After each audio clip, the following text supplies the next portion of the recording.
actually mount a concert like that. Alam niyo po yun, yung parang ang dami kong doubts sa sarili ko. Not just for this show, but in terms of my career. I feel like all of us go through that. Yung parang may mga times na kaya ko pa ba to, magagawa ko pa ba to. Tapos doon po sa gabi yun, napatunayan ko naman sa sarili ko na kaya mo naman, kailangan mong magtiwala sa sarili mo. And you know, that's part of personal development, yung growth nga na sinasabi po nila. So, I also grew as a performer, I'd say. Parang, especially training with A-Team. Sabi ko nga kay Coach Arden, never trained like this for a concert before. Parang, konti na lang sasali na ako sa mga competition nila, sa ginagawa nilang training sa akin. Hindi po talaga siya biro. Background lang, sino ba kasi ang A-Team? Baka dapat... Yan, A-Team po yung naging dancers ko for D10. And it was really a different experience po eh, kasi I've worked with so many dancers also in my past concerts, G-Force, D-Grind maneuvers, so it's nice to kind of choose different dancers as well kasi magkakaiba rin sila ng mga grooves, magkakaiba sila ng type of choreography, so isa na naman yun in terms of growth na pinagdaanan ko po sa concert ko. So yung A-Team kasi diba, champion team, nagko-compete sa ibang bansa, nire-represent ng Philippines. Ganun po yung level yung ka-training ni Darren Curtis. Kasi pag sinasabi nila usually sa rehearsals na, okay, water break, may mga 5 minutes ka. Yung water break ni Coach Aldo sa akin, talagang literal na water break, iinom ka lang ng tubig, tapos sasayaw ka na ulit. Yun po talaga yun. And paid off naman eh, kasi ang dami kong natutunan sa pagsayaw. Like, napansin din ng mga dancers, ng mga friends. Like, si Easy Bonifacio, si Kenneth San Jose. Napansin nila yung improvement ko and it's really flattering as well. Tsaka, yung banda ko po that night was my band from 10 years ago already. Like, sa lahat ng concerts ko, sila yung tumutugtog. And they've noticed na yung range ko, yung pagkanta ko, it's improved also po. Tsaka parang, hindi na ako nag-aalangan sa pag-hit ng mga ganitong notes. So that's also something that I learned throughout the process of making this concert. What else? I was more hands-on din po sa 10th anniversary concert ko. Parang ang dami kong mga ideas na hindi na ako takot na magsabi sa team ko na ayoko to. Parang ang corny nito. Of course, in a respectful manner. Pero yun po kasi nung bata ko, parang I would just keep going with whatever they would give me. Kung anong iba to sa akin, gagawin ko. Kakantahin ko, sasayawin ko. Pero ito, mas marami yung prods na ako po yung gumawa ng concept as well. Yeah.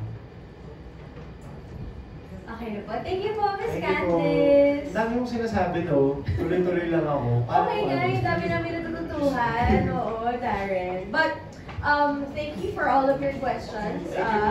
And now, since that was such a great discussion naman, sabi mo, dami mo nang nasabi, hihingan pa namin ulit ng sasabihin, Darren. Oh, is there anything you'd like to say? Of course, to your Darren Natics, sabi mo nga, they proved you wrong. Grabe yung heartfelt gratitude mo sa kanila. So this is your moment to say a heartfelt thanks to them. Of course, una sa lahat, maraming salamat po sa mga Darren Natics na talagang they made it a point to sell out the Araneta Coliseum. Grabe yung efforts yung nakikita ko sa social media, yung mga pinagdaanan nila for D10. Thank you so much sa 10 years of unconditional love. Maraming salamat po talaga sa mga Darren Natics. And aside from them, who I already consider my family, my family po talaga, mga relatives ko rin. Thank you so much to my parents, to my little sister, everyone who flew in from other countries just to be here for my 10th anniversary, sa mga bumahe from my hometown province of Nueva Vizcaya, Nueva Ecija. Maraming salamat po. Sa lahat ng mga sponsors din na tumulong po sa D10, thank you so much. Who else? To the bosses of ABS-CBN, maraming salamat po. Tita Cory, Sir Carlo, Direk Loren, lahat ng naniwala sa akin, Sir Louie, maraming salamat po. Si Direk Loren yung isa sa mga nagsabi na hindi.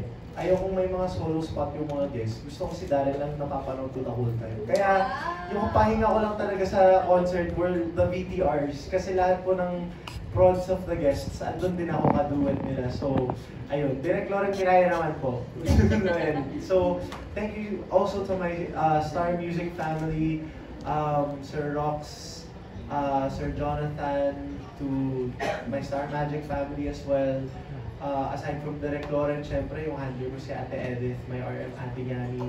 To everyone who was part of, you know, the behind the scenes of the whole process po, maraming salamat. To my band, the A-Team, to Direct Frank, Lloyd Mamarel, maraming salamat mo po. To Miss Jessa also. Who else? Of course, my styling team, si Kuya Rodel, and yung mga designers po, including Derek Beltran, Francis Libiran, Dixon Lim, maraming salamat sa mga sinuot ko during the concert. To Ate Mabeth and Kuya Mikey for making me look presentable. Tsaka yung buhok ko talaga hindi gumalaw buong concert. Sa buong concert na yun, Kuya Mikey, hindi ko alam kung anong mga magic yung ginawa ko sa buhok ko. Pero kahit sa kaldag ko, hindi na siya gumalaw eh. Kahit pinagpawisan at lahat-lahat. So, ayun, isa yun sa mga magical moments sa aking concert. What else? There's so many people to thank, pero I just want to thank God.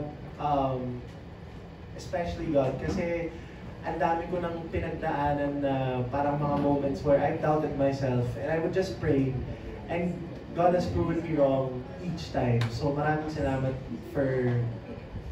to God for always being there. You know, I feel that He's always present sa lahat ng mga ginagawa ko. So to God be the glory talaga. Ayun. Thank you po.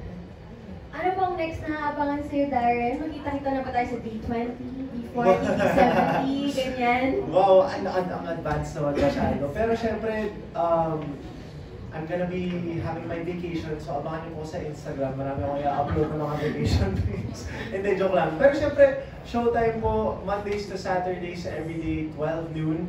And on Sundays naman, ASAP natin to.